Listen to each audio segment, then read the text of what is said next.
네, 지금 나가는 화면 2012년 9월자 수배 전단입니다. 은은하게 미소 짓는 모습, 손가락으로 V자를 그려 보이는 모습, 그리고 운전면허 사진까지. 지금 보고 계신 이 남자는 67년생 곽광섭. 이 직전 일어난 살인사건의 가장 유력한 용의자입니다. 여성을 살해한 뒤에 달아났다는데요. 이 전단은 사건 현장 주변과 동네 골목, 그리고 등산로 입구에도 곳곳에 나붙습니다. 오늘 사건 연구소의 키워드는 옆집 아저씨 곽광섭입니다. 67년생 곽광섭, 12년 전 일어난 살인사건의 용의자입니다. 당시 공개 수배가 됐기 때문에 이렇게 얼굴과 이름을 오늘 공개해 드릴 수가 있는 건데, 자, 일단 시작을 해보죠. 네, 이게 2012년 9월 11일에 시작이 됐습니다. 충북 청주의 한 주택에서요, 20대 여성이 숨진 채로 발견이 됩니다. 여기가 그 내덕동에 있는 3층짜리 상가 건물인데 이 건물 꼭대기층에는 주택도 몇 세대 있었던 것 같습니다. 이곳 3층 주택의 창고에서요, 25살 난 여성이 시신으로 발견이 됩니다. 이 피해자 같은 경우엔 동생이랑 같이 살고 있었는데 동생이 집에 와보니까 안방 침대에 혈흔이 있는데 언니가 사라졌다라면서 경찰에 신고를 했습니다. 이 동생은 전날 밤 10시에 외출을 했고요. 다음 날 돌아와 보니까 언니가 없었다. 그리고 출동한 경찰이 주택을 뒤지다가 이 창고에서 숨진 피해자를 발견합니다. 자, 자매가 함께 살았던 모양인데 교수님 무슨 일이 있었던 겁니까? 경찰 수색 결과 이제 발견 당시 현장 상황을 한번 살펴보게 된다면 이 피해자는 옷을 입어 있는 상태로 창고 바닥에 누워 있는 것이 아니라 앉아 있었으니까 누가 앉혀놨겠죠. 그리고 그 위에다가 이불을 갖다가 덮어놨습니다. 그래서 경찰은 이 피해자가 안방에서 살해되고 난 이후에 집안에 있는 창고로 옮겼을 그 가능성이 상당히 높다라고 보고요. 현장 감식과 부검을 이어서 실시를 합니다. 그런데 일단 육안으로 봤을 때는 그 피해자가 치명상으로 보이는 어떤 커다란 외상도 없었고 또 침입한 흔적도 없었는데 자세히 살펴보니까 목이 졸린 흔적이 있었고 그리고 이제 하혈을 한 흔적이 있었다라는 것이 밝혀집니다. 아, 박 변호사님, 네. 살인사건이군요. 그렇죠. 그래서 이제 부검을 또 해야 되는데요. 부검을 했을 때 부검 결과 성폭행의 가능성도 지금 제기가 되는 그런 상황입니다. 또 성폭행도 있지만 문제는 저항할 때 양손에 뭐 저항한 흔적, 저항은 같은 것들이 상처도 있었고요. 다만 이제 문제는 일단 외부 침입 흔적도 없고 이웃집에서 비명소리도 못 들었다면 뭔가 면식범, 알고 있는 사람이 왔고 그것을 손쉽게 들어왔다가 이런 범행 저지른 거 아니냐라고 추정이 됐던 상황이고요. 26명으로 구성된 전담반을 꾸리고 인근의 우범죄야 뭐 우발적 범죄든지 또 치적 문제 가능성도 따지기 시작했습니다. 자, 면식범, 인근의 우범자, 뭐 심지어 치적 문제까지. 그러면 좀 뭐 좁혀졌나요? 이게 경찰이 주변 탐문을 시작하니까 뜻밖의 사람이 이 용의자로 지목이 됐습니다. 바로 피해자 바로 옆집에 40대 내연 관계인 40대 남녀가 살고 있었는데 예. 이상하게 남성이 안 보이고 여성만 있는 거예요. 그래서 경찰이 추궁을 했더니 그냥 바로 털어놨던 겁니다. 사실을 이 남자가 같이 사는 내연남이 내가 여성을 살해했다라고 얘기를 했다라는 겁니다. 아유. 그리고 범행 당일날 밤부터 새벽까지 두 사람이 산에 같이 있었다라고 해요. 산에서 같이 있으면서 여성이 이제 자수를 권유를 했대요. 그랬더니 내연남이 한다는 얘기가 나 지금 내려가면 무기징역이다 이런 얘기를 했다라고 그 여성이 털어놨습니다. 자, 그러면은 저자가 그 아까 얘기한 곽광섭이에요? 네, 맞습니다. 이 피해자 옆집 살던 40대 이 남성이 바로 67년생 곽광섭입니다. 이 곽광섭 같은 경우에는요, 대구에서 생활을 하다가 3년 전에 이 현재 내연녀를 만나서 여기 청주에 살림을 차리게 됩니다. 그 이후에 건설 현장에서 일용직으로 일해왔는데 나름 또 기술이 있었습니다. 그래서 좀 큰 공사장에서만 일했고요. 먹고 사는데 전혀 무리가 없었다고 경찰이 얘기를 했는데 그런 와중에 또 유흥업소 출입이 잦았고 고급차를 끌고 다녔다고 합니다. 하지만 이 곽광섭, 내연녀에게 이렇게 범행 사실 털어놓은 뒤에 행방이 묘연해졌습니다. 연락을 끊고 잠적을 한 겁니다. 잠적을 했다 보니까 저렇게 지금 보시는 것처럼 살인사건 용의자 수배 전단을 전국에 이렇게 뿌렸던 모양이죠. 맞습니다. 그렇지만 이거 완전 유력한 용의자라서 공개 수배한 것도 아닙니다. 이미 다른 전력이 있었던 걸로 지금 확인이 됩니다. 곽광섭이.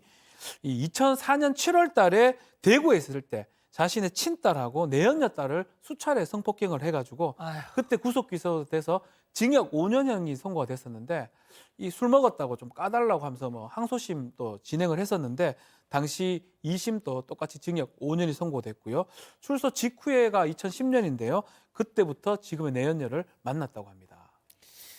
이렇다니까요. 이게 뭐 물론 그때하고 지금하고는 뭐 양형 기준이 조금 달라졌다고 뭐 하더라도 참 제가 이 입으로 옮기기도 참 그런데 자기 친딸과 내연녀의 딸을 그렇게 했던 인간이 5년 살고 나왔습니다, 교수님. 그러니까 이제 그런 조치가 지금 현재 2024년의 어떤 시각으로 본다면 아주 미진하기 이를 데 없는데요. 사실 이제 이것과 관련돼서 선고를 했을 당시에 위치 추적 장치 제도가 없었고요. 그리고 이제 전자발찌 제도 같은 경우는 2008년도 9월에부터 시행이 됐거든요. 따라서 이제 전자발찌 착용 명령 또는 뭐 신상 공개도 되지 않은 그런 상태였습니다. 그런데 그때부터 사실은 이 사람은 성범죄자이기 때문에 성범죄 우범자로 지정이 돼서 경찰 관리를 받고 있긴 있었는데요. 실제로 이제 우범자 실태 점검들도 했었고 또 이 사건이 발생하기 바로 그 달 초에 이 경찰이 이 곽광섭의 생활 실태를 간접적으로 파악을 하긴 했지만 결국 이 사건을 갖다가 막는 데는 실패를 하고 맙니다. 자, 결국 저런 일이 났잖아요. 그러니까 경찰이 감시를 하고 있었던 상황인데도 범죄를 못 막았다라는 거고요. 또 전자발찌도 아쉬운 점이 있는 게 당시 이 곽광섭이 범죄를 저질렀을 때는 전자발찌 제도가 없었는데 출소 이후에 제도가 만들어졌지 않습니까? 그래서 검찰이 재범 우려가 있다고 해서 전자발찌를 청구를 했습니다. 착용을. 근데 문제가 법원에서 받아들여지질 않았어요. 왜? 아하. 이 사람 그 법원은 그렇게 얘기를 했습니다. 이 사람 저기 당시에 교도소에 있으면서 일 배워서 건축 현장에서 성실하게 일하고 있고 또 심지어 이렇게 학교도 교도소에 있으면서 학교도 다녔다. 이제 통신학교를 다녔다라는 것이고 그다음에 첫 번째 성범죄 이후에 다른 범죄 전력이 없다. 이런 이유도 들었는데 사실 첫 번째 성범죄도 이게 평범한 성범죄가 아니었잖아요. 정말 비정상적인 범죄였는데 그러니까요. 어쨌든 법원에서는 전자발찌를 기각을 했고 또 좀 전에 이 자료화면 나갈 때 눈썰미 좋으신 분들 보셨을 텐데 파출소가 싹 스쳐갑니다. 응. 범행 현장이 파출소에서 5m밖에 안 떨어져 있었어요. 세상에. 아이고, 참 최근에 어떤 분이 뭐 이런 말씀하셨죠? 집 앞에 이사 온 사람이 떡 돌리는데 조두순이다. 이러면 감당할 수 있겠느냐? 응? 자, 이제 이런 뭐 전자발찌도 전자발찌고요. 성범죄자 알림이 있잖아요. 이게 자녀가 있는 집에는 만약에 그 인근에 저런 인간들 오면은 집으로 자녀가 있는 집에 우편 발송이 됩니다. 자, 그런데 그거 아세요? 20대 여성들 그냥 1인 가구 이번처럼 자매들이 사는 이런데 거기는 성범죄자 알림이 사이트에 들어가가지고 직접 조회를 하지 않는 한 저런 인간들이 옆에 와도 알 수가 없어요. 정작 요즘에 얼마나 20대 여성들 1인 가구가 많습니까? 그런 사람들이 성범죄자 알림이 여기서 빠져 있다니까요. 우편으로 보내줘야 알지. 그걸 언제 그 웹사이트에 들어가서 앱에 접속해서 그걸 일일이 확인하고 사냐고요, 요즘에. 에? 자, 그러니까 다시 이 내용으로 돌아가면 전자발찌. 네, 물론 뭐 전자발찌를 채웠다고 막을 수 있었다라는 말씀은 아닙니다만 최소한 이 사람에게 어떤 좀 멈칫함을 줄 수는 있었다. 뭐 이런 취지에서 말씀을 드리고 있고요. 이런 상황에서 이 곽광섭은 잠적을 했잖아요. 하지만 이 와중에 이 성폭행을 저질렀다는 사실은 점점 명명백백해집니다. 일단 추적과 동시에 그 피해자 침대에서 이런저런 채모라든지 DNA 감정을 했는데 뭐 곽광섭이랑 일치한다는 결론이 나왔습니다. 그래서 이 내연녀랑 마지막으로 만났던 게 그 청주 인근의 야산, 그리고 또 일했던 건설 현장, 연고지 이런 곳에도 다수사팀이 투입이 돼서요. 이 대대적으로 수색을 벌이기 시작을 합니다. 그런데 이 곽 씨가 신용카드도 전혀 안 쓰고 휴대전화도 집에다가 두고 나왔습니다. 그렇다 보니까 이 경찰은 이 곽광섭이 이 우암산을 굉장히 잘 알고 있기 때문에 그 근처에 과수원, 밭 이런 곳을 돌면서 먹을거리 구해가면서 도피 생활하는 게 아니냐 이런 쪽에 무게를 두고 이제 수사를 하기 시작을 합니다. 이 도피극이 그래서 어떻게 끝났습니까? 정말 허무하게도 사건 발생 4일 만에 이 곽광섭이 우암산 인근 절 근처에서 시신으로 발견이 됐습니다. 등산객이 발견을 했고요.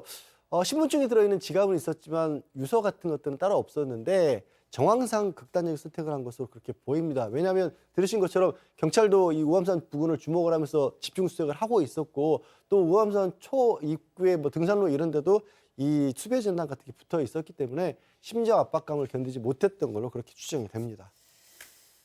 자, 그 교수님 뭐가 됐든 법에 이 엄중한 처분을 받았어야 되는데 절해버렸어요. 예? 빠져나갔죠.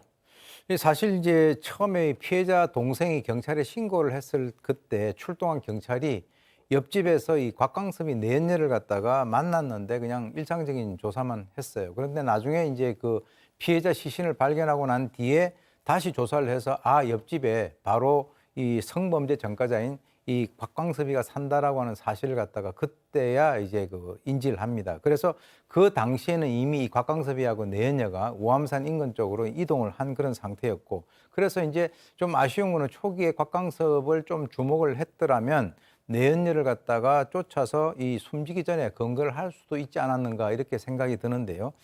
실제로 이제 그 본인이 생각하기에도 자신의 딸과 내연녀의 딸을 갖다가 성폭행한 이런 여러 가지 것들, 또 아까 얘기 나왔던 나는 이번에 들어가면 나오지 못한다라고 하는 것은 자신의 어떤 죄의 어떤 엄중함을 이미 인식을 하고 있는 그런 상황이었던 것 같은데 자기가 봐도 스스로 아마 인간이 아니다라고 하는 생각이 들었을 수도 있고요. 그래서 이제 극단적 선택을 한 것인데 스스로 자기에게 그 벌을 내림으로써 결국 비참한 최후를 갖다가 맞이했는데 사실은 이 사법의 어떤 그 심판대에 세우지 못한 것이 다소 아쉬운 그런 부분으로 남는 그런 사건입니다.